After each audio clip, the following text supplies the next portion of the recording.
Ó, primeiramente, eu gostaria de agradecer o convite para falar nesse evento.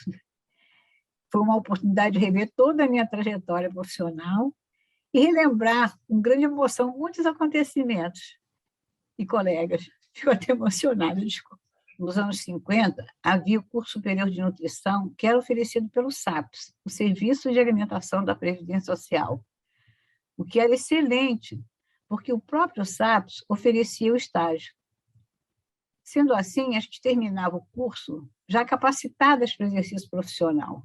No meu caso, eu comecei as minhas atividades profissionais até mesmo antes de me formar. O SAPS instituiu um programa educacional, alimentar e pedagógico aos funcionários, aos operários das empresas e às suas famílias. E, ao oferecer essas refeições, eles sugeriam mudanças nos hábitos alimentares da população e tentando sempre desfazer as crendices populares, através de campanhas de conscientização. Na nossa turma, nós tínhamos o pessoal do Rio de Janeiro, que eram pouquíssimas, e outras que eram estagiários de outros estados do Brasil, e ficavam aqui hospedados em pensionatos. Nós recebíamos até uma remuneração mensal quando fazíamos o curso. Aí, voltando ao restaurante. O restaurante central fornecia refeições para outros pontos de distribuição também, e a gente acompanhava toda essa distribuição. Chegamos a servir 11.000 refeições em um dia. O SAPS mantinha diversos restaurantes dentro das instituições, e o restaurante dos estudantes, no Calabouço, onde eu atuei bastante tempo. E lá no restaurante Calabouço era palco de manifestações históricas. Os estudantes subiam nas mesas e vinham vários políticos fazer suas campanhas também. Era super interessante, a gente se emocionava bastante com toda aquela situação. Depois eu fui convidada para chefiar a seção de orientação alimentar do SAPS, onde eu fiquei até a extinção do SAPS. A minha história na nutrição foi mais precoce do que a maioria das pessoas.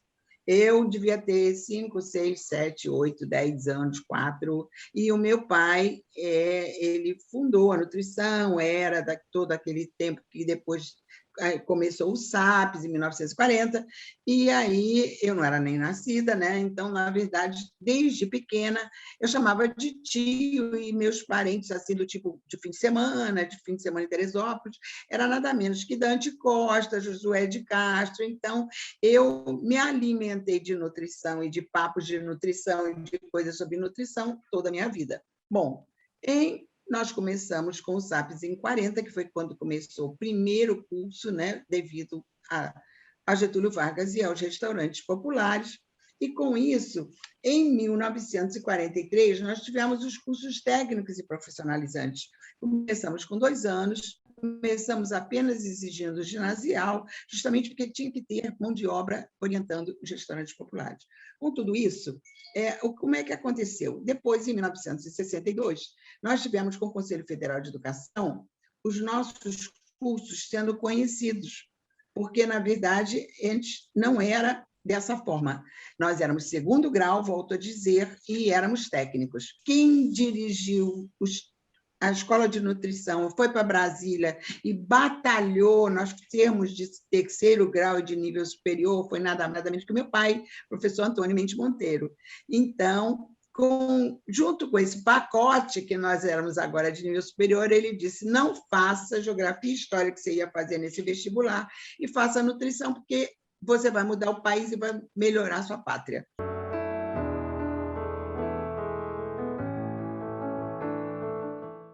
Foi uma grande emoção ver o nosso sonho realizado. Além do meu sentimento pessoal de orgulho pela vitória, pude testemunhar as filas quilométricas que se formavam para a obtenção do registro, e demonstrando interesse de toda a categoria para cumprir a nova lei, né, que eram tão esperadas. E a luta pelo reconhecimento da carreira profissional foi bastante árdua e penosa, realmente. Muitos colegas tiveram destacada atuação, como Enilda Lins da Cruz Gouveia, Maria José Machado Rodrigues, que foi presidente da FEBRAM. Não contávamos com o apoio de políticos, até porque nunca fomos políticos, né? Somente depois de vários anos de luta e inúmeras idas a Brasília, e conseguimos, em 1967, o reconhecimento da carreira.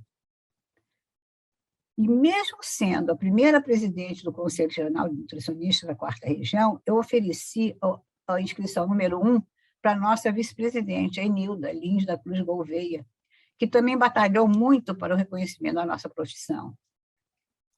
E eu fiquei com a carteira número 2.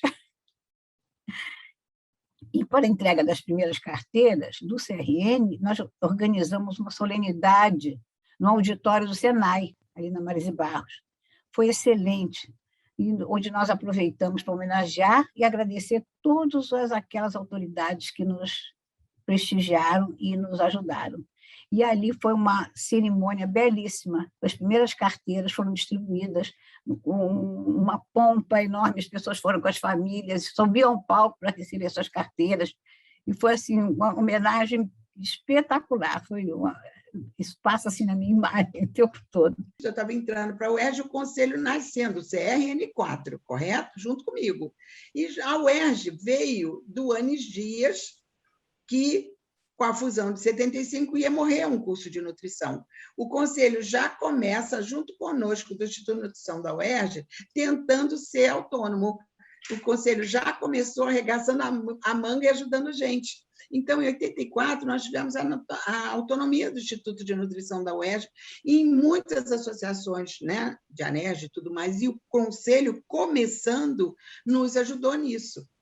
E aí, o que aconteceu? Na verdade, é uma sensação de pertencimento, é uma sensação de você ter alguém por você, é de você sair de atividades isoladas para o coletivo que te orienta, para um coletivo que te fiscaliza, para um coletivo que tem uma meritocracia daquilo que você está fazendo. Nós botávamos naquele canudinho da colação de grau confete, papel picado, para o pessoal brincar, né? Porque não dava tempo de fazer um diploma.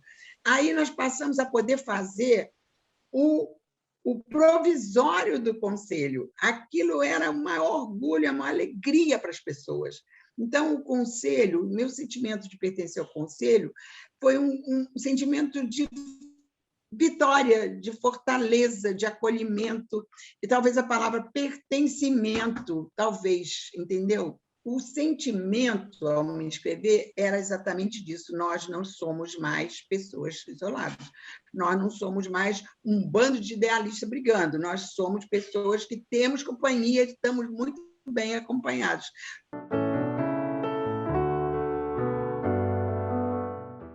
Quando o conselho foi criado, eu já tinha minha carreira consolidada na profissão. Mas o conselho me deu a oportunidade de trabalhar em prol da categoria, além de eu me tornar mais conhecida pelos colegas, né? Passamos a nos reunir na minha casa para estudar a legislação, né? Fomos alertados que teríamos que ter uma sede e não poderia ser na minha residência. Aí, como eu atuava no Ministério do Trabalho, achei que seria fácil conseguir uma sala naquele enorme prédio da Presidente Antônio Carlos, mas não foi.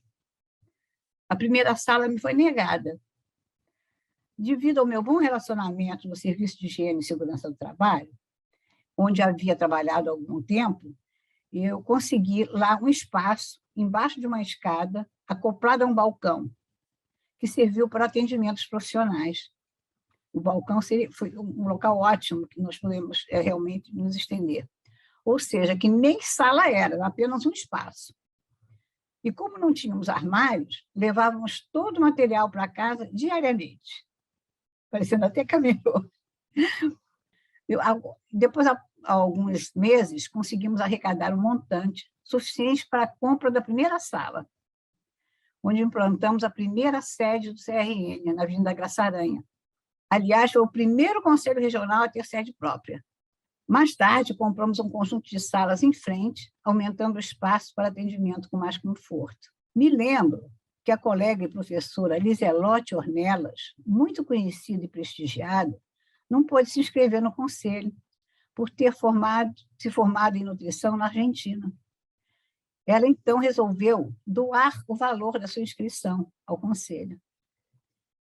E, com ele, nós compramos uma bandeira nacional e fizemos uma linda homenagem a ela. Mais tarde, o CRN passou a receber também inscrições dos auxiliares de nutrição, de nível técnico, fiscalizando e orientando também esses profissionais. Agora, todo começo é difícil, mas as limitações e dificuldades são um desafio a ser superado, né? O primeiro curso de especialização em 82, na Unirio, na área de administração, serviço de alimentação, o Conselho fez comigo um tipo de parceria onde eu buscava nele, no mercado, as lacunas e os hiatos que poderiam me ajudar a montar o curso. Então, uma integração importante entre mundo do trabalho e universidade. Então, isso foi realmente permeando esse mercado polarizado.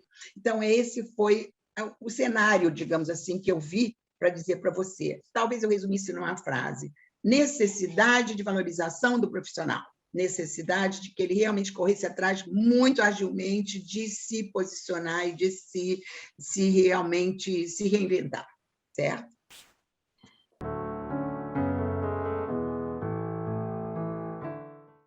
De uns anos para cá, eu percebo que a nutrição ganhou um grande destaque na sociedade, interessada por um estilo de vida mais saudável e uma alimentação mais natural. Fico feliz de ver que hoje meus colegas são muito requisitados e reconhecidos. Como comecei a trabalhar cedo, me aposentei muito cedo também, e não peguei essa onda de popularização da profissão de nutricionista. Mesmo depois de encerrar minha carreira, eu sempre gostei de me manter informada, o que faço frequentando seminários, palestras e reuniões do GEM, o Grupo Executivo de Nutrição, o grupo que este ano nós completamos 35 anos de realizações profissionais. Você vê uma mudança de modus vivendi, onde todo mundo diz, não, eu quero viver uma vida saudável. E isso passa por uma alimentação equilibrada. Você não tinha esse discurso há um tempo atrás, né? Hoje em dia, nós temos até que ter um pouquinho de cuidado com fake news, com influência digital, né? Onde a gente tem como um parceiro, mas que a gente tem que botar limite para que não se esqueça também de um fundo científico, justamente dessa construção, né, que vocês tiveram tanto cuidado de preservar a ciência. Mas o que ocorre? Você não pode, quando tem uma transformação de um alimento, hoje em dia, você tem uma bioquímica que te respalda. Você tem uma construção teórica de que aquilo ficou daquele jeito por algum outro motivo que não desandou na panela. Você tem que dizer, não, mas eu sei por que isso, metabolicamente, o que isso faz. E é aí que você consegue a saúde. Porque eu acho que a conquista maior foi a consciência hoje muito maior de que a sociedade te valoriza.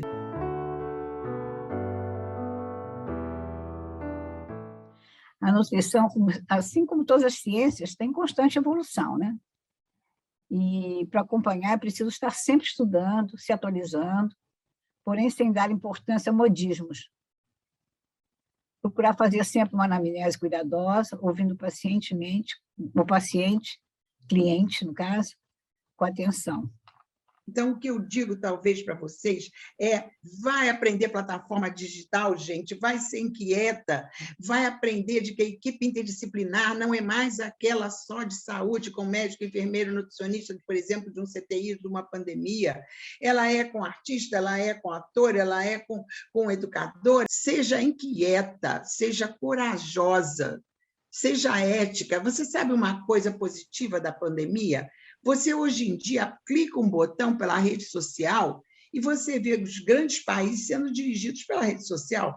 E você tem uma banca examinadora com gente de Londres, com gente de Paris. Se universalizou isso. E, às vezes, você não aproveita isso, né? Então, vocês têm essa noção de que, da mesma forma que você tem tudo isso, você tem que ter um cuidado muito grande. Agora eu vou dar uma de antiga. Você tem que ver que isso não te permite, agilidade, modernidade, não te permite ser permissiva. Que manter a ética, você tem que manter a base científica E você tem que separar joio de trigo para poder fazer alguma coisa que é o devido e está no lugar certo. Um mundo diferente não consegue ser construído com pessoas indiferentes. Você tem que estar ativo. Eu sou um modelo vivo, né? A história tenta estar ativa, tenta aprender, ser capaz de ousar, ser capaz de mostrar o peito, de fazer e acreditar que vale a pena.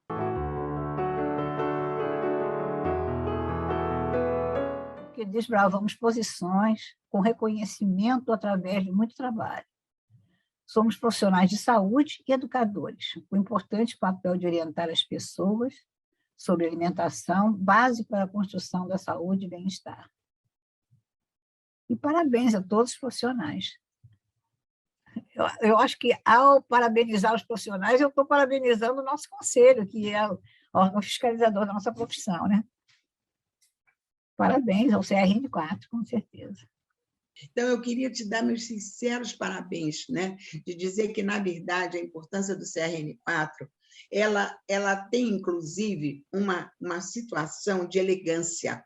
Você tem que saber lidar com isso.